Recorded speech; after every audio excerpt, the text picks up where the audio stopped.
सभी साथियों को मेरा नमस्कार। हेलो, मैं हूं संदीप कुमार। आज का हमारा टॉपिक रहेगा ट्रांसमिशन सिस्टम। सबसे पहले हम देखते हैं introduction of transmission system. Transmission system introduction के अंदर हम क्या क्या डिस्कस करेंगे।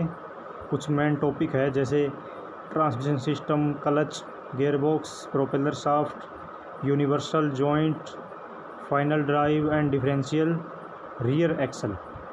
ये कुछ मुख्य कंपोनेंट्स हैं जो हमारे ट्रांसमिशन सिस्टम के मुख्य हिस्से भी बोले जाते हैं। चलिए डिस्कस करते हैं definition of transmission system. The mechanism that transmit the power developed by the engine of automobile to the engine to the driving wheel is called transmission और पावर ट्रेन। इसको हम ट्रांसमिशन सिस्टम भी बोलते हैं और power train भी बोलते हैं, जो इंजन की पावर को ट्रांसमिट करता है पहियों तक। इसके मुख्य हिस्से हैं clutch, gearbox, propeller shaft, universal joint, rear axle, wheel and tyre. ये सभी मुख्य हिस्से हैं जिसके द्वारा इंजन से जो पावर ट्रांसमिट होती है वो पहियों तक किन किन हिस्सों से सप्लाई होती है। इस पूरी जो यूनिट है इसको हम क्या बोलेंगे, ट्रांसमिशन सिस्टम। चित्र के माध्यम से भी आप इसको समझ सकते हैं। इसी के साथ हम अब करते हैं क्लच के बारे में। सबसे पहला हिस्सा है क्लच। क्लच क्या है? A clutch is a mechanical device which engage and disengage power transmission specially from driving shaft to driven shaft. यानी क्लच जो है उसका काम क्या है, जो ट्रांसमिशन सिस्टम हो, जो ट्रांसमिशन प्रणाली है यानी गियर बॉक्स, उसको क्या करवाती है, ये इंगेज और डिसंगेज करने में क्या है इसका कार्य होता है, करने का इसका कार्य होता है। जो गियर बॉक्स की पावर को क्या करती है, इंगेज और डिसंगेज करती है। इसमें आप चित्र के माध्यम से भी आप इसके मुख्य हिस्सों के बारे में और इसके बारे में देख सकते हैं। इसके साथ ही types of clutch in automobile. Automobile की जो क्लच कितने प्रकार की हम प्रयोग करते हैं ऑटोमोबाइल के अंदर। सबसे पहली है सिंगल प्लेट क्लच, उसके बाद है मल्टी प्लेट क्लच, फिर है cone clutch, dog spline clutch, centrifugal clutch, semi centrifugal clutch और इलेक्ट्रोमैग्नेटिक क्लच। ये क्लच के कुछ प्रकार है। जो इसमें मुख्य रूप से सिंगल प्लेट क्लच जो प्रयोग की जाती है वो भारी वाहनों में जैसे बस, ट्रक, ट्रैक्टर, और ट्रैक्टर में दूसरे प्रकार की क्लच भी यूज़ की जाती है। इसके साथ साथ इसके अलावा मल्टी प्लेट क्लच है वो हल्के वाहनों में जैसे टू व्हीलर, कार इत्यादि में प्रयोग करते हैं। इसी के साथ हम आते हैं इसके main components of clutch. Clutch के कुछ मेन हिस्से हैं और मुख्य रूप से 4 हिस्से हैं, जिसमें सबसे पहला है द कवर प्लेट, यानी जो क्लच का जो कवर प्लेट होती है। उसके बाद प्रेशर प्लेट, उसके बाद है ड्राइविंग प्लेट और 4th नंबर पे है रिलीज़ बेयरिंग। ये है हमारे क्लच के मुख्य हिस्से। इसके बाद हम डिस्कस करते हैं फंक्शन ऑफ ए क्लच, यानी जो क्लच है इसके मुख्य कार्य कौन से है। उसके मुख्य रूप से 3 कार्य है। सबसे पहला कार्य तो है गियरबॉक्स को इंगेज और डिसंगेज कराना, स्टेशनरी के टाइम में भी, यानी इंजन स्टैंडिंग पोजीशन में खड़ा हो तब भी और इंजन रनिंग में हो तब। उसके साथ ही नंबर 2 पे है to transmit the engine power to the road wheel smoothly without shock to the transmission system. यानी जो ट्रांसमिशन सिस्टम है इसको क्या है, स्मूथली यानी बिल्कुल बिना कोई झटके के साथ इंजन की जो पावर है उसको गियर बॉक्स प्रणाली यानी ट्रांसमिशन सिस्टम तक पहुंचाना भी क्लच का कार्य है।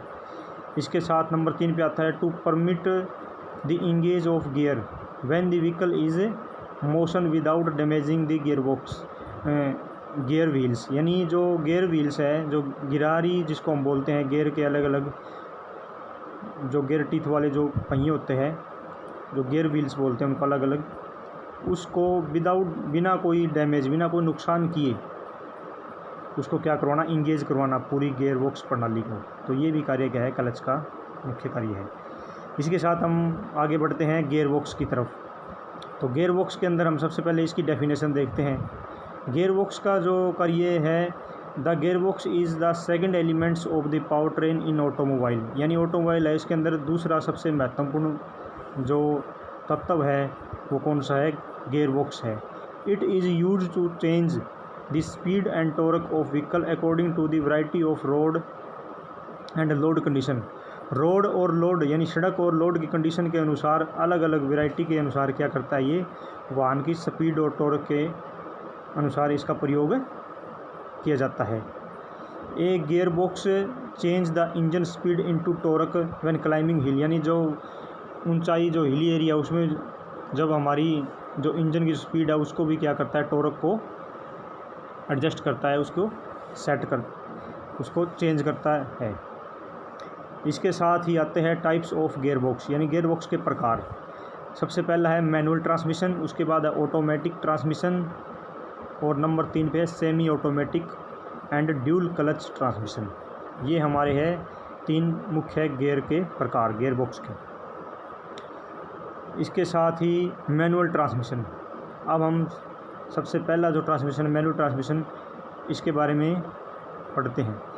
मैनुअल ट्रांसमिशन क्या है, मैनुअल ट्रांसमिशन क्या कहा जाता है, मैनुअल गियर बॉक्स भी कहा जाता है। इसके अंदर क्या है, क्लच होती है, क्लच के माध्यम से जो गियर है उसको क्या है, इंगेज और डिसंगेज किया जाता है स्पीड और लोड के अनुसार सेट करने के लिए। और इसमें क्या होता है, हैंड लीवर के द्वारा इसको हम क्या करेंगे, हैंड लीवर या फुट पैडल या हैंड लीवर के द्वारा क्लच को इंगेज डिसंगेज करके हम इसको ऑपरेट करते हैं। इसको हाथ के द्वारा हम ऑपरेट करेंगे, तो हाथ के द्वारा जो ऑपरेट किया जाता है उस प्रणाली को हम, उस तरह की जो प्रणाली है उसको हम क्या बोलेंगे, मैनुअल ट्रांसमिशन सिस्टम बोलेंगे। आप जैसे ट्रैक्टर में देखते हैं और गाड़ियों में, जैसे ट्रक में देखते हैं, बस में, तो सभी में क्या है, मैनुअल ट्रांसमिशन है। और आजकल की जो कारें आई है उनमें क्या है, ऑटोमेटिक ट्रांसमिशन प्रणाली आ चुकी है। तो आप देख रहे हैं ले out diagram of manual transmission, यानी जो मैनुअल ट्रांसमिशन है इसका लेआउट डायग्राम देख के भी आप समझ सकते हैं कि इसका जो वर्किंग प्रोसेस है वो कैसे होता है। ऑटोमेटिक ट्रांसमिशन, ऑटोमेटिक ट्रांसमिशन जैसे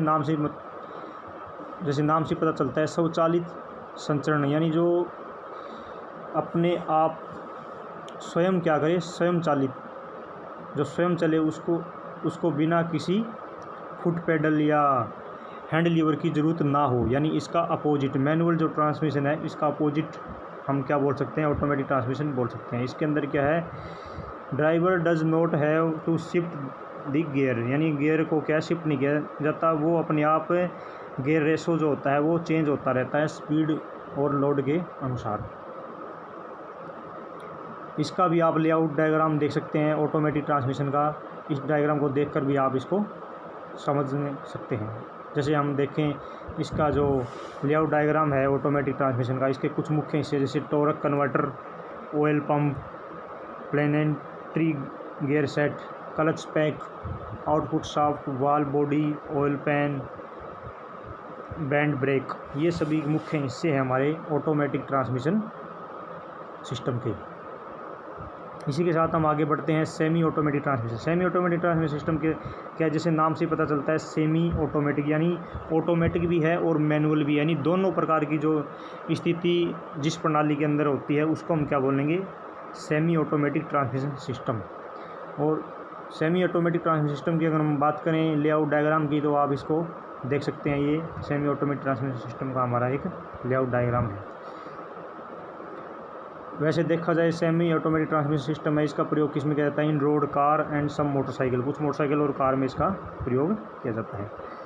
इसी के साथ हम आगे बढ़ते हैं प्रोपेलर शाफ्ट। प्रोपेलर शाफ्ट है, प्रोपेलर शाफ्ट की सबसे पहले हम डेफिनेशन देखते हैं। The propeller shaft is a driving shaft which connects the transmission main shaft to the differential of the rear axle, यानी जो प्रोपेलर शाफ्ट है इसका जो कनेक्ट होती है वो एक सिरा इसका ट्रांसमिशन की मेन शाफ्ट से होता है और दूसरा क्या होता है, डिफरेंशियल से होता है, और जो पावर को क्या करती है, ट्रांसमिट करती है रियर एक्सल तक, किसके द्वारा, डिफरेंशियल के द्वारा पहियों में। It transmit the power from gear box to the rear axle with the help of universal joint. हाँ, यूनिवर्सल जॉइंट है, यूनिवर्सल जॉइंट उसकी सहायता से, यानी ट्रांसमिशन जो प्रोपेलर शाफ्ट है ये क्या होती है, कनेक्टेड होती है गियर बॉक्स और डिफरेंशियल से, किसकी हेल्प से, यूनिवर्सल जॉइंट की सहायता से। और इसमें क्या है, इसको क्या बोलते हैं, the propeller shaft is also known as drive shaft, और इसका दूसरा नाम क्या है, ड्राइव शाफ्ट भी आप इसको बोल सकते हैं। और ड्राइव शाफ्ट या प्रोपेलर शाफ्ट का आप चित्र के द्वारा भी इसको समझ सकते हैं। ये एक होलो ट्यूब है और इसके दोनों सिरे कनेक्टेड है, एक सिरा हमारी गियरबॉक्स की प्रणाली से और दूसरा डिफरेंशियल की साइड से। यूनिवर्सल जॉइंट के बारे में देखते हैं। यूनिवर्सल जॉइंट क्या है, universal joint drive shaft and universal joint are presented on most rear wheel drive and four wheel drive, यानी रियर व्हील ड्राइव और फोर व्हील ड्राइव व्हीकल में इसका प्रयोग किया जाता है। A universal joint is mechanical joint use for connecting shaft that rotate and aligned at different angle to each other, यानी एक दूसरे का जो एंगल होता है ना उसको क्या करता है, कनेक्ट करने का काम करती है यूनिवर्सल जॉइंट। जैसे प्रोपेलर शाफ्ट है, इसका एक सिरा किससे जोड़ेंगे हम, ट्रांसमिशन सिस्टम से, गियरबॉक्स से जोड़ेंगे, और दूसरा सिरा किससे जोड़ेंगे, डिफरेंशियल से। तो इन दोनों को जोड़ने के लिए प्रोपेलर शाफ्ट को तो हमें किसकी ज़रूरत पड़ेगी, यूनिवर्सल जॉइंट की। तो यूनिवर्सल जॉइंट का भी आप लेआउट डायग्राम के द्वारा इसको समझ सकते हैं कि ये हमारी यूनिवर्सल जॉइंट। डिफरेंशियल, इसके बाद हम डिस्कस करते हैं डिफरेंशियल के बारे में। डिफरेंशियल जैसे नाम से पता, डिफरेंशियल यानी जो differential is a device that split यानी विभाजित करती है इंजन टॉर्क टू वे, यानी दो रास्तों में इसको क्या करती है, पावर होती है। जैसे हमारी इंजन की पावर किस में आएगी, क्लच के माध्यम से गियरबॉक्स में, गियरबॉक्स से फिर किस में, प्रोपेलर शाफ्ट से यूनिवर्सल जॉइंट के थ्रू किस में, डिफरेंशियल के अंदर। डिफरेंशियल फिर काम क्या करेगी, डिफरेंशियल उसको पावर को दो भागों में बांट देगी, पहियों तक पहुंचाने के लिए। तो इसका काम होता है device that split the engine torque to, यानी जो इंजन का जो टॉर्क है उसको दो रास्तों में, allowing each output to spin at the different speed, अलग अलग स्पीड के अनुसार, यानी जो स्पीड होती है उसके। इसका जो प्रयोग है वो मॉडर्न कार, ट्रक, बस सभी में इसका प्रयोग किया जाता है। सभी ऑल व्हील ड्राइव में इसका हम प्रयोग करते हैं। लेआउट डायग्राम ऑफ डिफरेंशियल, यानी डिफरेंशियल का जो लेआउट डायग्राम है वो भी आप देख सकते हैं कि इसके कुछ मुख्य हिस्से हैं। जैसे हम डिस्कस करें, सबसे पहले क्या है, इसके अंदर जो प्रोपेलर शाफ्ट की है वो, उसके बाद बेविल गियर है, क्राउन गियर है, क्राउन गियर के साथ केज है, केज से फिर कनेक्टेड है प्लेनेट गियर है, फिर सन गियर है। तो ऐसे ये पूरे क्या है, इसके अलग अलग कंपोनेंट्स मिला के क्या बनती है, असेंबली पूरी यूनिट बनती है ये डिफरेंशियल गियर। इसके साथ ही दोस्तों आपका आज का ये जो चैप्टर है ट्रांसमिशन सिस्टम ये पूरा होता है। इस वीडियो को देखने के लिए आप सभी का धन्यवाद। इस वीडियो को आप बार बार देखें, कोई चीज़ समझ में ना आए तो आप कमेंट करके अपने क्वेश्चन का आंसर जान सकते हैं। और हमारे चैनल को और वीडियो देखने के लिए सब्सक्राइब ज़रूर करें, बेल आइकन को दबाएं। इसी के साथ आपका ये आज का जो टॉपिक है कंप्लीट होता है। सभी साथियों को मेरा नमस्कार।